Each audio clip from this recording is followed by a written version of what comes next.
Good afternoon to all, and welcome to this interview with Congresswoman Veronica Escobar from El Paso, Texas. My name is Edgar Falcon. I am currently the president of American Families United. Joining me on this call today from American Families United is Erica Orantia, Nick, and Christy Martin. Thank you, Congresswoman Veronica Escobar, for taking the time away from your busy schedule. And would like to thank you personally for being a champion for our families. Edgar, it's so wonderful to see you again, and it's wonderful to see everybody on the Zoom. I want to thank you for the privilege of working with you, reuniting families and honoring our loved ones by fighting for them and working to make sure that families are able to be together and enjoy one another and live in peace is a priority for me. And you have been an incredible champion and inspiration. And I feel so fortunate to be able to work with you and everybody that you've brought forward to help push this issue that we're so passionate about.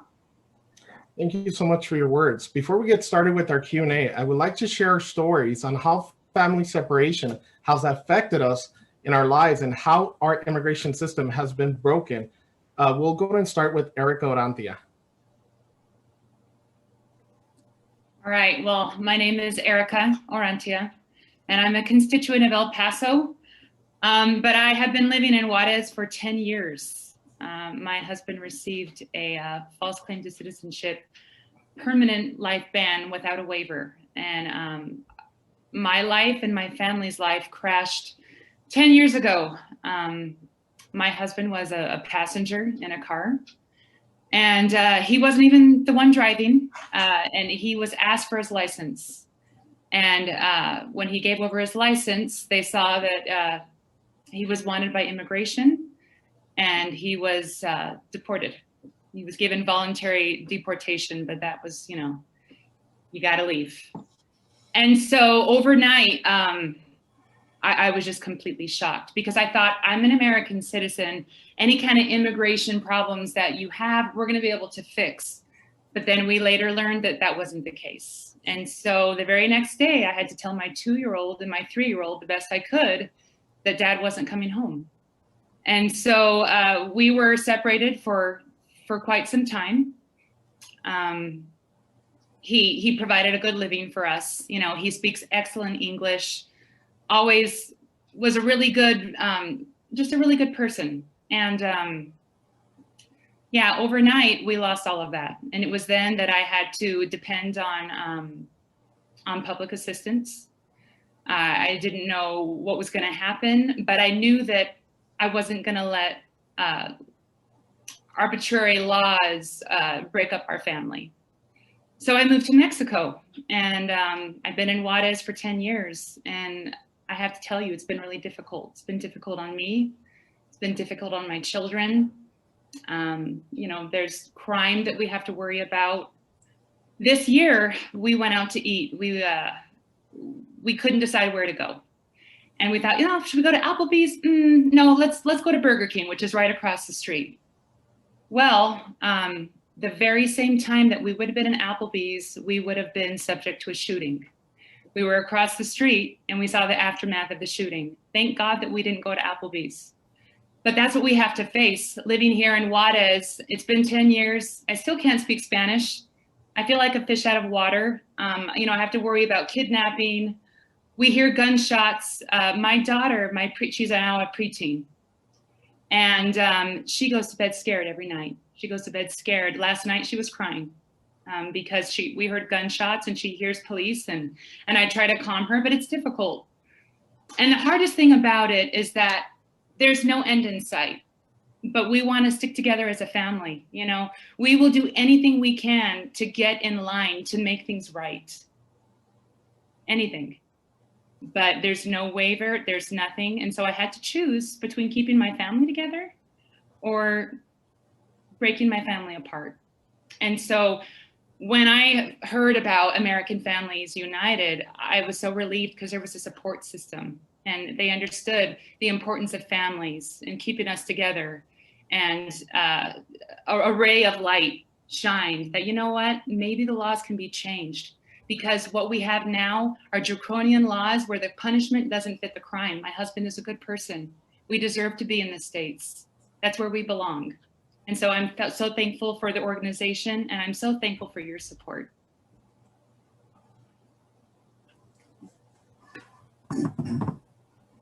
Thank you, Erica, for sharing that story. It's heartbreaking and powerful. Thank you.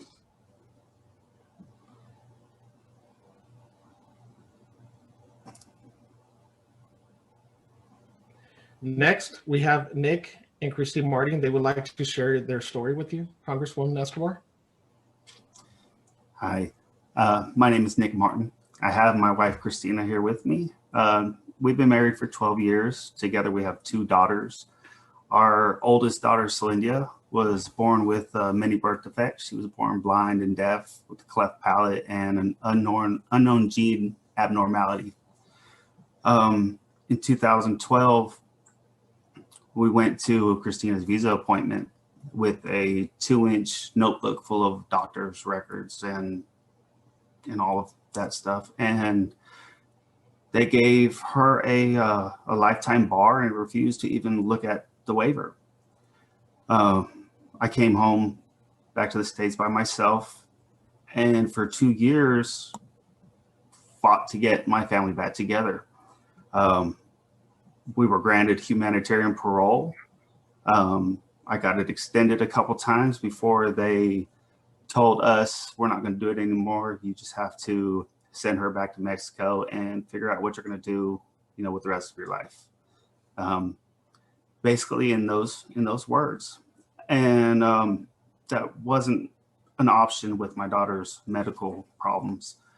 So I filed for prosecutorial discretion, which was approved, which has left us without an immediate danger of deportation, but at the same time left us here in limbo with no other way to go. A couple of years ago, my daughter was hit in the head with a foam hockey stick, and her retina detached in her left eye. And it was then that we found out that her genetic abnormality had been identified, and she's been diagnosed with Stickler syndrome. And that is a degenerative condition that tells your body to stop producing collagen, the glue that holds the body together. And with that, she already has vision and hearing problems, and it's only going to get worse in time. She's subject to a lifetime full of retina detachments. She might go completely blind. Her hearing is going to get worse than it already is. She wears hearing aids right now, and her joints are going to get worse because it contributes to early arthritis.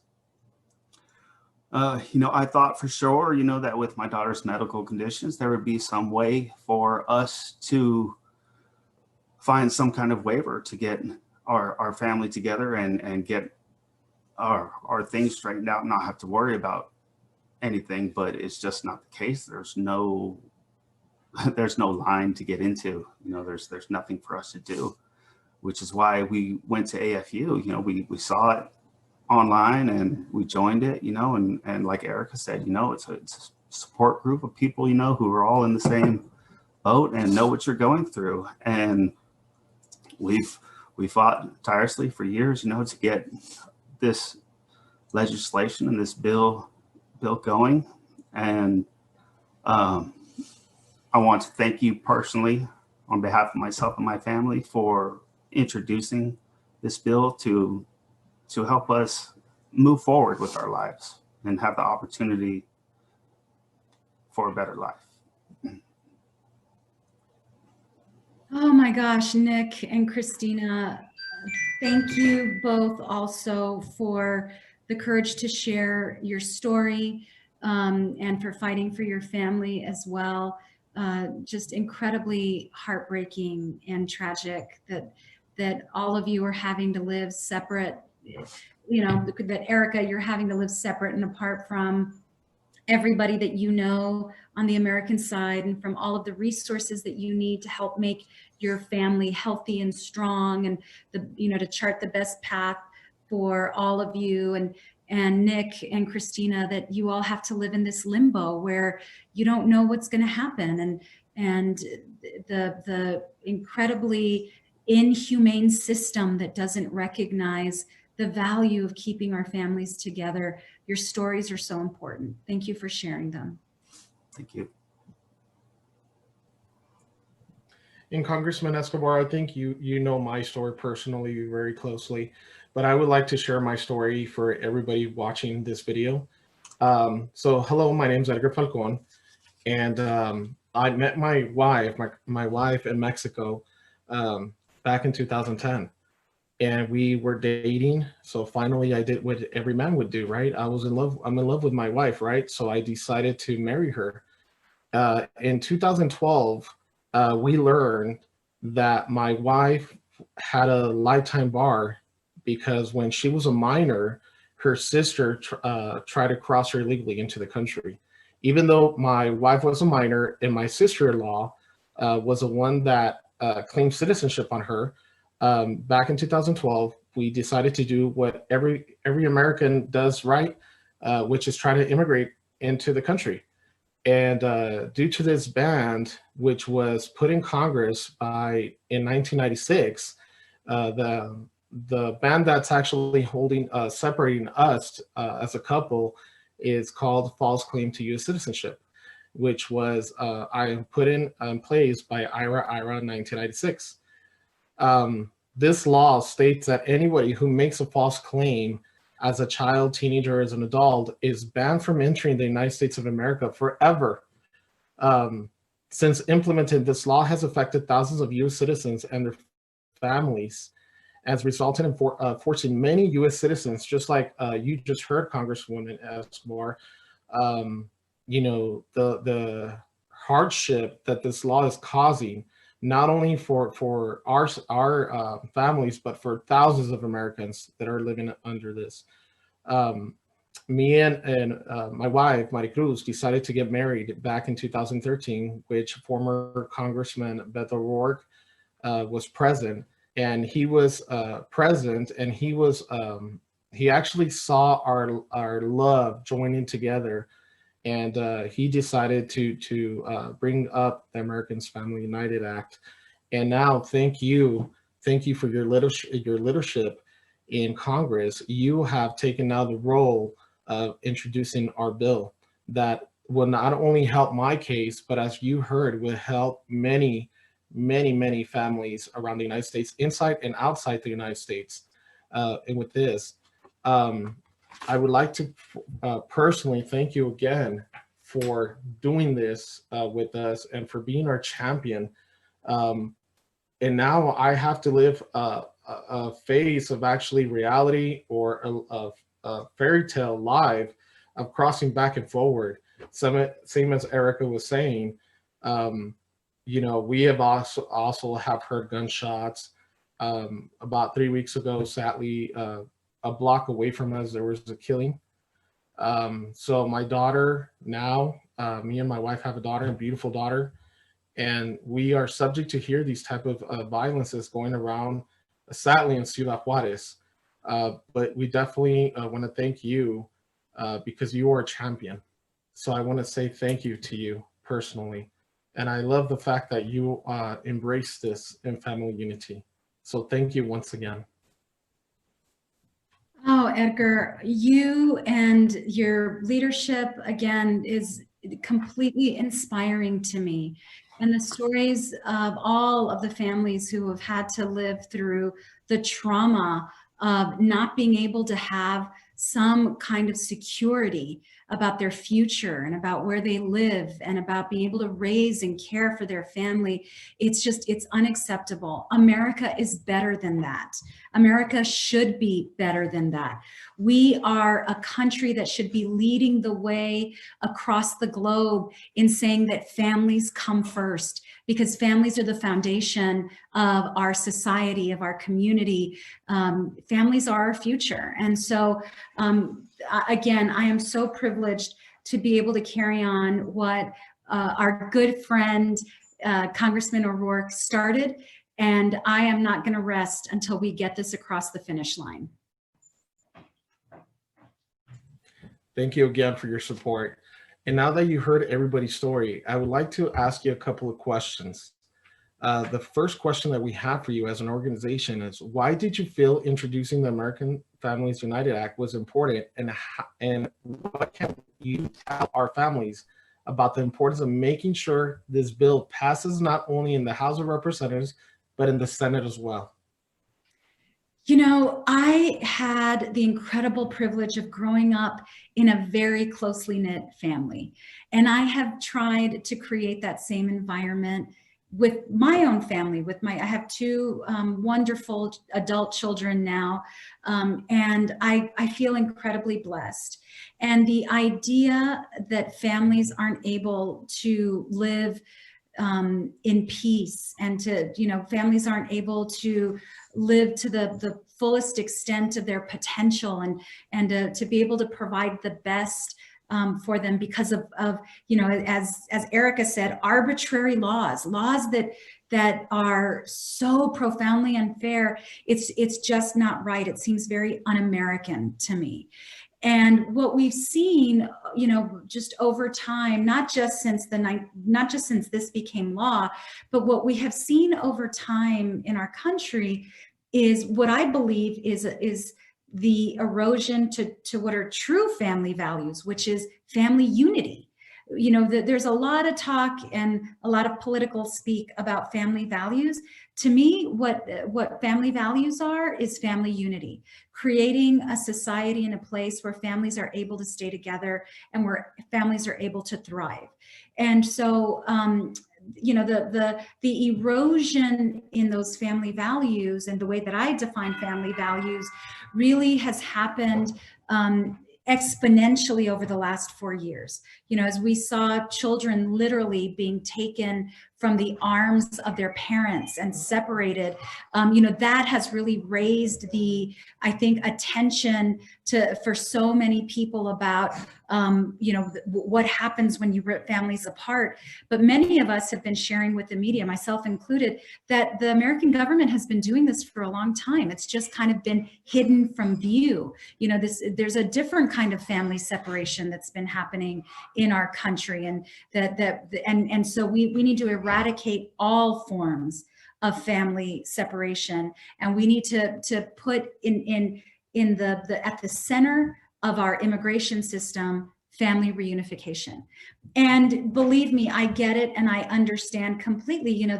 That there are some cases that are egregious, but there are other cases that are easy, that are clear as day, where not only does the family reunification not present a threat to our country, not only does it not present a national security threat, but in fact, it presents a threat to continue to keep these families either in limbo, or to force American citizens to live elsewhere because their own country is hostile to their interests.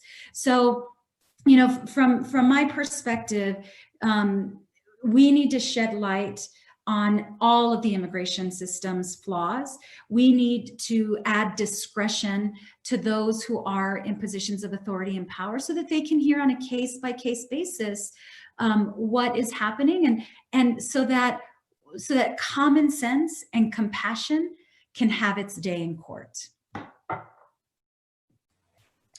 Thank you for your answer. The second question that we have for you is, what is your role in the Immigration and Citizenship Subcommittee? And what does this mean for the American Families United Act? Well, when I was first sworn into Congress, and actually even right before that, after I won, as a new member of Congress, there's a lot you've got to think about and a lot you've got to plan for. And one of the most important things that you've got to think about and plan for is which committees you want to serve on. And that people pick different committees for different reasons, but I wanted to pick, and we each get 2 committees from the get-go. And for me, I wanted to pick the 2 committees that would make the biggest difference for my community. And so one of the committees that I chose was the House Armed Services Committee, because of Fort Bliss and our wonderful veterans community. But the other committee was the House Judiciary Committee because of immigration. And because that is the committee that ultimately immigration laws, one of the committees that immigration laws would flow through. Once you're on a committee, you then pick subcommittees and you get to serve on a couple of subcommittees. And I was very eager and worked hard to get on the immigration subcommittee because there are so many complex issues in our community, in our region. You know, it's not a black and white issue. The stories you just heard of families fighting for their reunification, fighting for their lives, you know, there's you can't say with any absolutism, these people don't deserve to be together. These people do deserve to be together. You need to have people at the table who understand that there's a different story behind every different person and that the system should reflect that. And so this bill would go through my immigration subcommittee and then through the full committee before it goes to the floor. And I am going to be working really hard to get a hearing on this. You know, your stories, the information that you provide will really help because it's one thing to see the law on paper and to talk to people about why the law is important. It's another thing to hear stories of pain and tragedy. And, you know, I feel like that ultimately will make the difference in helping me get the bill through our committee. Thank you for your answer.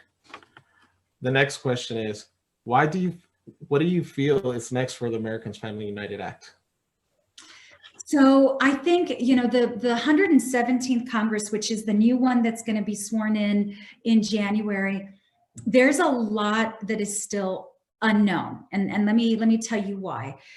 First and foremost, thankfully, we have someone in the White House who feels compassion on issues like this. And so from my perspective, it's a new day. It's a new day and a new hope. We do, however, face some challenges. The House of Representatives, we have a very slim majority. And that means that we need every vote we can get in order to pass immigration laws that are reflective of the values that we all share. The other challenge is the Senate. There is a runoff election in January in Georgia that will determine the future of the Senate. If we are able to flip those seats from Republican control to Democratic control, we stand a much better chance of moving immigration laws and changes and reforms forward. So, you know, there's a lot of folks working on trying to trying to flip those seats so that we have, basically it's like saying a wide open lane for progress. And, you know, in order to get progress, we have got to get control of the Senate and we've got to act quickly. Again, the great news is we have President-elect Biden and Vice President-elect Kamala Harris, both of whom have, believe that policy should be reflective of the best of us. And so, you know, but we're going to be working every angle. Because there are certain things that the president-elect, once he is president, there are certain things he can do even without legislation.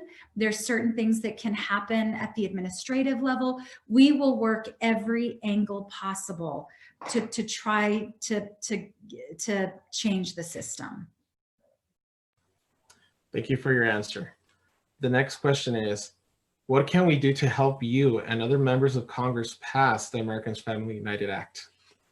You are doing it. People need to hear your story. People need to understand the real life consequences of laws that harm families. And people need to understand that that it's okay to have discretion in this system, and that in fact discretion is healthy and it's natural to the American justice system. You know, that's why you install judges, and that's why you have juries, and that's why you have process. That all we want is a shot at process and due process so that people have a fighting chance. Nobody's asking for a free ride. Nobody's asking for the elimination of, of all laws. We're just asking for a fair chance to fight this out. And I think that the more members of Congress who hear your stories, I don't know how anyone could listen to what I've just heard and not feel motivated and moved to help you. And so the work that you are doing is critical to my ability to get people to sign on. So keep doing what you're doing. Thank you so much. And the last question that we have, what message do you have for our families?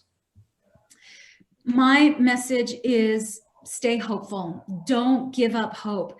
My mom taught me and said, when I was a kid, would always have this saying that where there is life, there is hope. And so stay strong. Keep your love for one another alive. There's so many challenges. Under the best of circumstances, there are so many challenges for families and for marriages. Keep your marriages strong, keep your families strong, keep each other as a resource and a place where you come to for strength and support. And please know that you have allies and people like me who are not going to stop fighting for you and who will keep working for you. So I just need you all to keep it up, please, and keep hope alive. Thank you so much. Thank you again for hearing our stories today and for answering a couple of questions and for, more importantly, for being our champions, Congresswoman Veronica Escobar. Thank you all. I wish you nothing but the best. We are going to stay connected. We are going to keep working. We're going to keep fighting. We're going to keep hoping, and we will be victorious. I know it. I know we will be. Thank you so much. Thank you all. Stay safe. Thank you. You too.